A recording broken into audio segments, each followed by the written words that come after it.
3D के questions कर रहे थे। आगे हम लोग 3D के और क्वेश्चंस आज फिर करते हैं इस लेक्चर में भी। प्रैक्टिस मैथ्स में सबसे ज्यादा जरूरी आपका हो जाता है। Question number first, distance between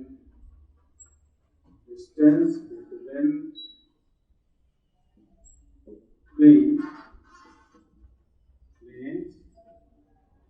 vector r dot I cap plus 2j cap minus 2k cap plus 5 is equal to 0 and vector r dot I plus 2j cap minus 2k cap minus 8 is equal to 0।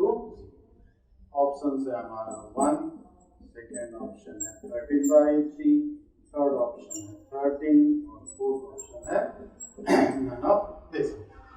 तो अब अगर हम बात करें इसके, तो ये देखिए प्लेन का equation vector r dot n is equal to 0 तो d1 होता है और दूसरा रहे vector r dot n is equal to d2 हमारा। तो दोनों ये वेक्टर n जो होता है नॉर्मल वेक्टर होता है, तो दोनों वेक्टर का नॉर्मल वेक्टर अगर पैरेलल है इसका मतलब दोनों प्लेन भी क्या होगा, आपस में पैरेलल होगा। इसके बीच जो डिस्टेंस का फार्मूला हम लोग पढ़े थे वो क्या पढ़े थे, d1 minus d2 upon mod of vector.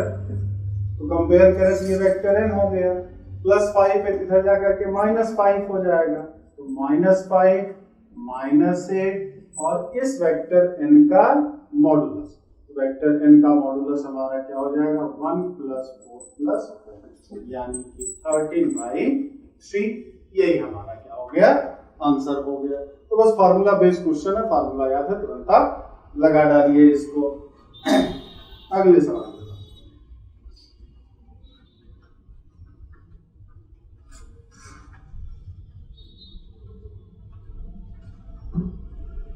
Question number 2 की बात है। कह रहा था equation of plane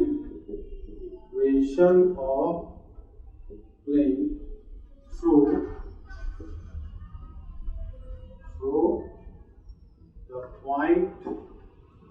the point 2, 3, 1 and 4 minus 5, 3 and parallel to x-axis and parallel to x-axis। Option है हमारा y minus 4z is equal to 7, y plus 4z is equal to 7, third है y plus 4z is equal to. तो सबसे पहले देखें कि point किसको satisfy कर रहा है हमारा, तो फर्स्ट वाले में रखेंगे, तो y की जगह 3 रखेंगे और z की जगह 1 रखेंगे, तो 3 माइनस 4 7 तो आएगा नहीं, मतलब गलत है हमारा। सेकेंड वाले में रखें तो y की जगह 3 z की जगह 1, तो 3 प्लस 4 7 ये हो सकता है, ये भी नहीं होगा हमारा। अब देखें b वाला सही है कि नहीं, b वाला अगर हो गया तो ठीक, नहीं तो नन ऑफ दिस हो जाएगा। तो दूसरा पॉइंट रख करके देखें, y की जगह -5 रखेंगे और z की जगह जब 3 रखेंगे तो -5 प्लस 12 7 इसको भी सेटिस्फाई कर रहा है हमारा, तो मोस्ट प्रोबेबली यही आंसर होगा। अब x एक्सिस के पैरेलल है, तो इस प्लेन का जो डायरेक्शन रेशियोज है 1 0 0 है हमारा, और प्लेन के नॉर्मल का डायरेक्शन रेशियोज क्या है 0 1 और 4। तो अगर लाइन प्लेन के पैरेलल है, लाइन अगर प्लेन के पैरेलल है तो प्लेन का जो नॉर्मल हो जाएगा हमारा वो क्या हो जाएगा, इसके परपेंडिकुलर होना चाहिए हमारा, क्या होगा इसके परपेंडिकुलर होना चाहिए। तो x एक्सिस का डायरेक्शन कोसाइन ये है, प्लेन के नॉर्मल का ये है हमारा, दोनों आपस में परपेंडिकुलर कैसे चेक करेंगे, तो 1 into 0 0 ही आएगा, ये भी 0 ही आएगा, 0 into 4 0 भी आएगा। इसका मतलब कि x एक्सिस जो है इस प्लेन के नॉर्मल के परपेंडिकुलर है, यानी कि x एक्सिस प्लेन के क्या होगा, पैरेलल होगा। इसका मतलब b वाला ही आंसर सही है, b तक नन ऑफ दिस नहीं होगा। तो बिना कुछ सॉल्व किए आप इसका आंसर आसानी से बता सकते हो, बशर्ते कि हमारा कॉन्सेप्ट क्लियर रहे तो कहीं कोई दिक्कत नहीं आती है। अगले क्वेश्चन,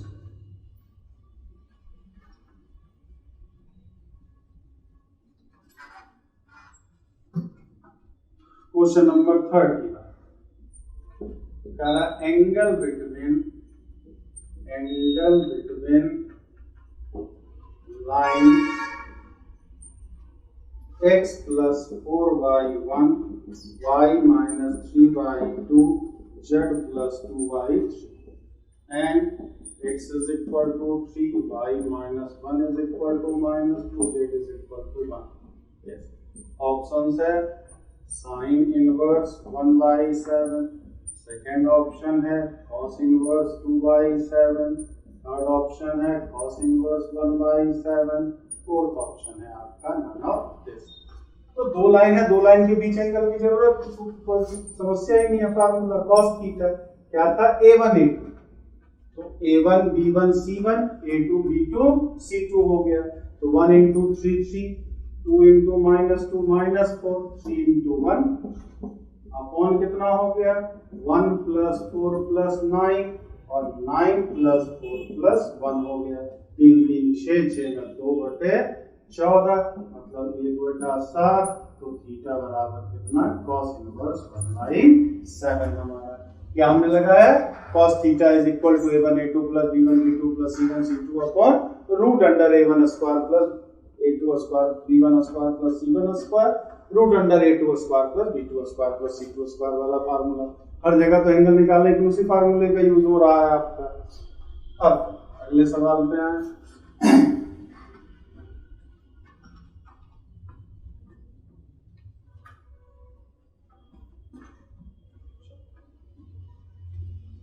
ये कह रहा है if the angle theta between the line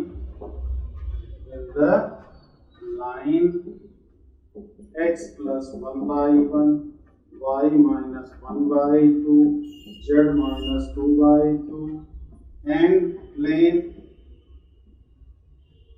2x minus y plus root lambda z plus 4 is equal to 0. It's such that sin theta is equal to 1 by 3. Then lambda first option दिया है हमारा -4 by 3, 3 by 4, -3 by 5 और 5 by 3।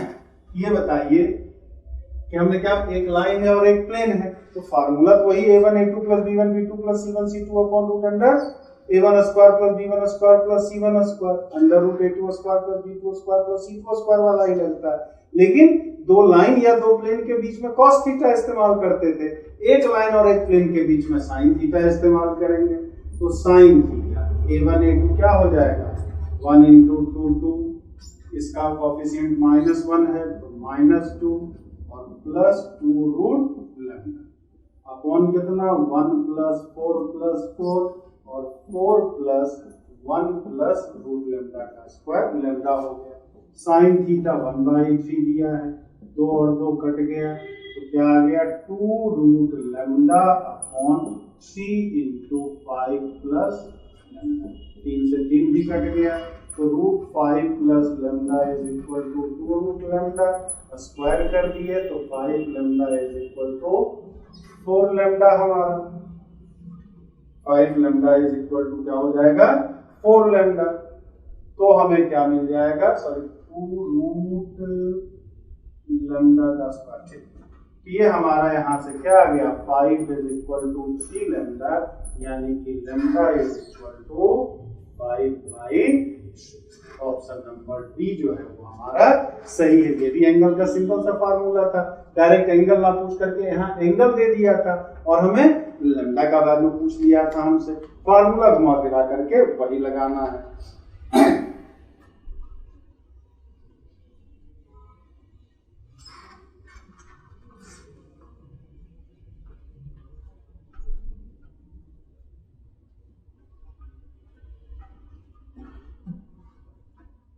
Length of perpendicular question number 5।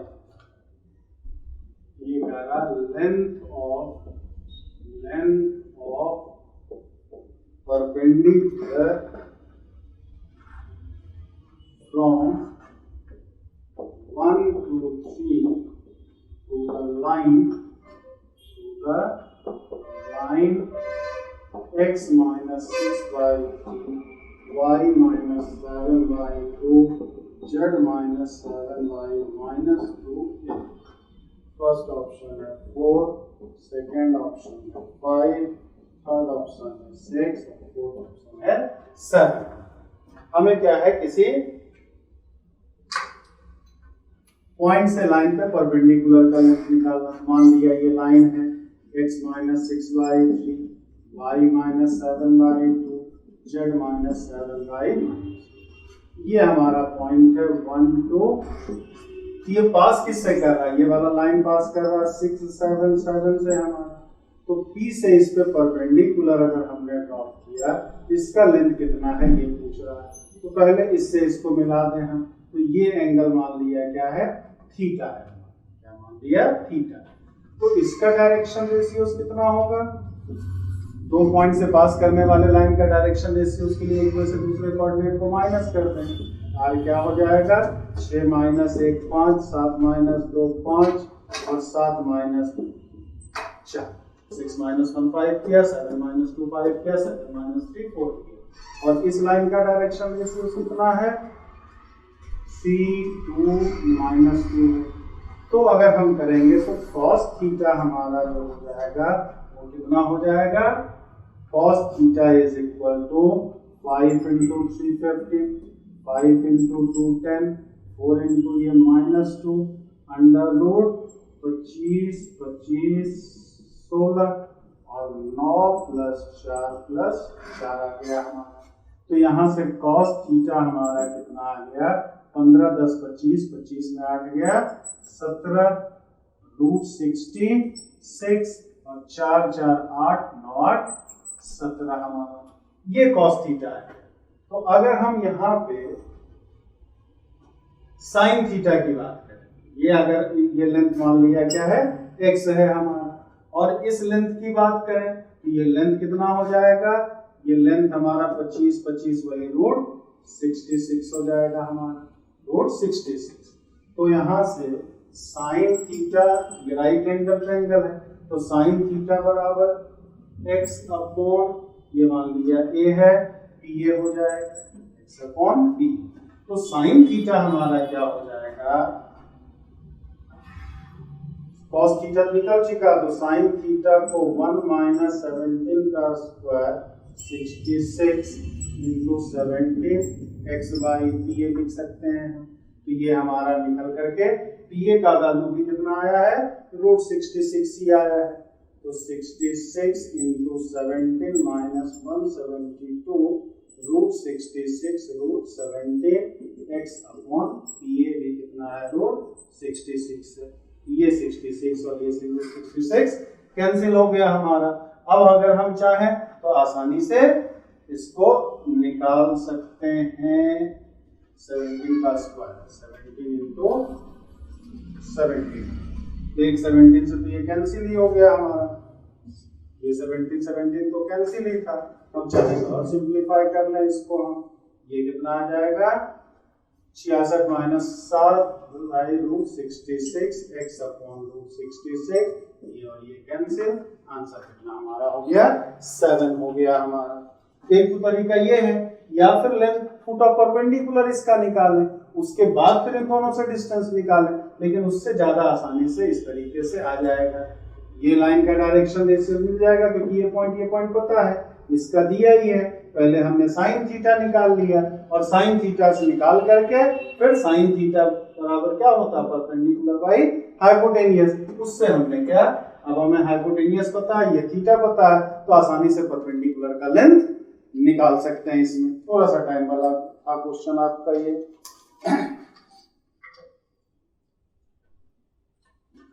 अगले सवाल पे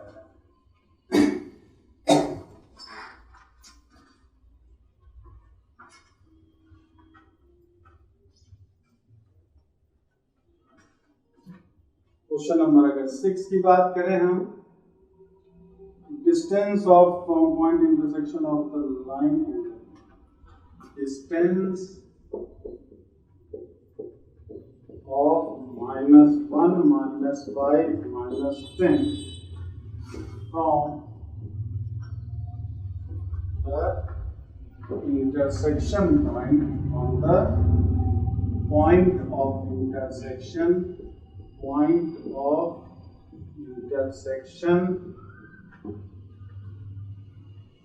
of the line x minus 2 by 3 y plus 1 by 4 z minus 2 by 12 and the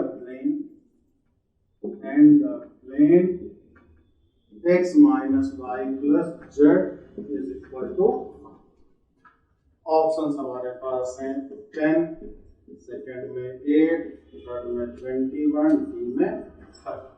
तो हमें क्या करना है, तो सबसे पहले तो लाइन और प्लेन का इंटरसेक्शन पॉइंट निकालना होगा। तो ये हमारा प्लेन है और ये लाइन दिया है, तो ये इंटरसेक्शन पॉइंट का कोऑर्डिनेट निकालना।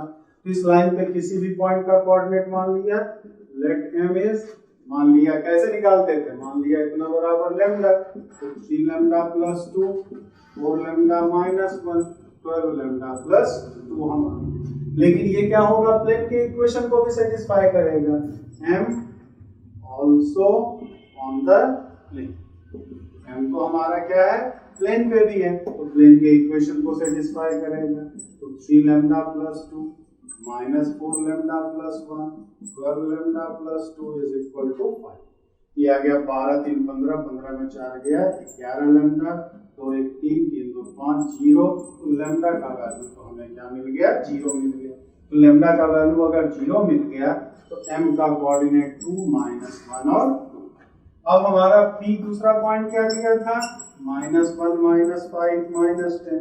इन दोनों के बीच का डिस्टेंस pm हमारा क्या हो जाएगा, 2 माइनस ये 9 आ जाएगा, -1 ये 16 आ जाएगा और ये 144, मतलब रूट अंडर 169 13 हमारा क्या हो गया, आंसर हो गया हमारा। ये चीज यहाँ पर अगर ध्यान देने की बात है, तो ये वाला जो पॉइंट था प्लेन के इक्वेशन को ही सेटिस्फाई कर रहा था। तो कुल मिला के जो लाइन पर का पॉइंट था वही प्लेन के इक्वेशन को सेटिस्फाई कर रहा था। तो अगर थोड़ा सा ध्यान दे दिए होते तो डायरेक्ट ही लाइन पर के पॉइंट से इस दिए गए पॉइंट के बीच का डिस्टेंस निकाल लेना था, लेकिन चूंकि हमने चेक नहीं किया था इसलिए हमें इतना निकालना पड़ा, थोड़ा सा टाइम ज्यादा लग गया।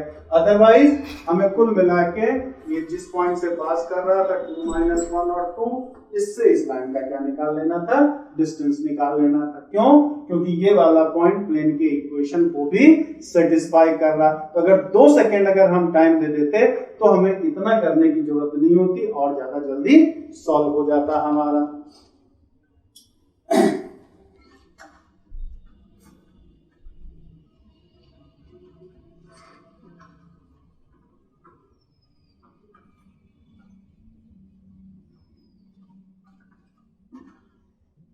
अब कह रहा है question number 7, the lines x minus 2 by 1, y minus 3 by 1, z minus 4 by minus k and x minus 1 by k, y minus 4 by 2, z minus 5 by 1 are coplanar। If then k, तो k का मान कितना होगा पूछना। First option दिया है 3 और -3, second option दिया है 0 और -1, थर्ड ऑप्शन दिया है 1 और -1 और फोर्थ ऑप्शन दिया है 0 और -3। तो दो लाइन के कोप्लेनर होने का कंडीशन क्या दिया था, क्या कंडीशन था, जिन दोनों पॉइंट्स से लाइन ये दोनों पास कर रहा, डिटरमिनेंट सॉल्व करते हैं, उसमें क्या था x2 minus x1 y2 minus y1 z2 minus z1, ये फार्मूला था x2 minus x1 y2 minus y1 z2 minus z1 और a1 b1 c1 a2 b2 c2 is equal to 0 होना चाहिए था। तो यहाँ पर x1 minus x2 करेंगे, ये किस पॉइंट से पास कर रहा है, 2 3 4 से और ये 1 4 5 से, तो 1 माइनस 2 माइनस 1, 4 माइनस 3 1 और 5 माइनस 4 भी 1 1 माइनस के और के टू 1 इज इक्वल टू क्या होना चाहिए 0। इस डिटरमिनेंट्स को बस हमें सॉल्व करना है। ये क्या आ जाएगा माइनस 1 1 प्लस 2 के, फिर माइनस 1 करेंगे तो 1 प्लस के स्क्वायर हो जाएगा और फिर प्लस 1 तो 2 माइनस के हो गया हमारा। तो माइनस 1 माइनस 2 के minus 1 minus k square plus 2 minus के इज इक्वल टू 0। ये और ये तो कैंसिल हो गया हमारा, minus k square plus 3k is equal to 0, k common लिया k plus 3 is equal to 0। तो k का वैल्यू या तो 0 आएगा या तो माइनस 3। 0 होगा तो भी कोप्लेनर होगा, माइनस 3 होगा तो भी ये दोनों लाइंस क्या हो जाएंगे कोप्लेनर हो जाएंगे। तो बस अगर ये फार्मूला याद है, बस एक छोटा सा डिटरमिनेंट्स आपको सॉल्व करना है और कुछ करने की जरूरत नहीं थी इसमें।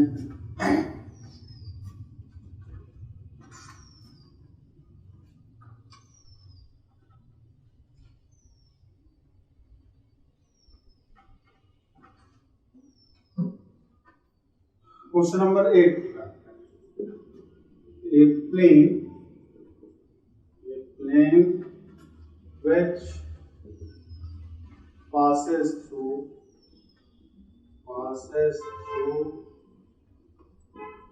the point 3, 2, 0 and line x minus 3 by 1, y minus 6 by 5, z minus 4 by is। Option है हमारे पास x minus Y plus Z is equal to 1, second option है x plus Y plus Z is equal to 5, third option है x plus 2y minus Z is equal to 1, fourth option है 2x minus Y plus Z is equal to 5। हमारा कह रहा ऐसा जो इस point से पास करे और इस लाइन से भी पास करे हमारा। तो सबसे पहले यहाँ देखिए सॉल्व तो प्रोसेस से तो सॉल्व होगा ही होगा, लेकिन हम हिट एंड रन मेथड से बहुत आसानी से कर सकते हैं। तो इस पॉइंट से पास करने वाला पहले इस पॉइंट को तो देख लेगा करके। तो पहले देखेंगे 3 माइनस 2 1 ये हो सकता है, 3 प्लस 2 0 ये भी हो सकता है, यहाँ 3 प्लस 2 2 4 3 7 ये तो ऐसे ही गलत हो गया। इसमें रख के देखें 3 2 6 6 माइनस 2 4 ये भी गलत हो गया हमारा।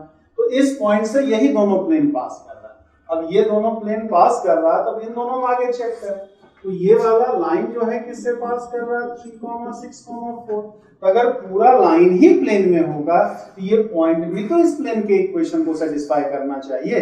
तो रख के देख लें। तो पहले हम रखेंगे 3 माइनस 6 3 गलत हो जाएगा। इसमें रखेंगे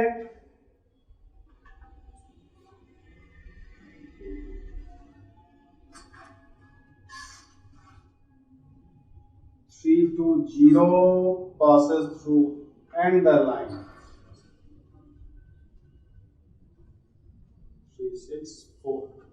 ये अगर हम देखें तो 3 भी है 6 भी है, तो 3 माइनस 6 माइनस 3 माइनस 3 प्लस 4 1 आ जा रहा है, ये आ रहा है। इसमें रख के देखेंगे तो सेटिस्फाई नहीं करेगा, ये भी गलत हो गया हमारा। बस हो गया काम हमारा खत्म, आगे कुछ करने की जरूरत ही नहीं है। अगर ये भी सेटिस्फाई कर देता है तब हम देखते, अब यहाँ देखो x का कोएफिशिएंट 1 है, -1 है, 1 है, तो 1 into 1 1, 5 into -1 -5, 4 into 1 4, ये भी 0 आ जाएगा। तो प्लेन के नॉर्मल जो होगा वो लाइन पर क्या हो गया परपेंडिकुलर होना चाहिए था, जो कि हो रहा है हमारा। तो यहाँ पर लेकिन ये चेक करने की जरूरत ये नहीं पड़ रहा है, क्योंकि ये वाला पॉइंट केवल इसी प्लेन में है, बाकी तीनों में किसी में है ही नहीं, इसलिए हमें आगे चेक करने की जरूरत नहीं है, हमें ऑब्जेक्टिव क्वेश्चन सॉल्व करना था। चलिए ये आपका 3D के सारे क्वेश्चन उम्मीद करते हैं इससे ज्यादा आपका एनडीए एयरफोर्स नेवी में आपका क्वेश्चन नहीं पूछा जाना है, तो आराम से इन चीजों को आप कर सकते थे। चलिए तो 3D चैप्टर आपका कंप्लीट हो गया, वेक्टर एंड 3D दोनों का है। और फिर आगे हम लोग कोर्सेज की बात करें, अलजेब्रा स्टार्ट करेंगे नेक्स्ट लेक्चर में। जय हिंद जय भारत।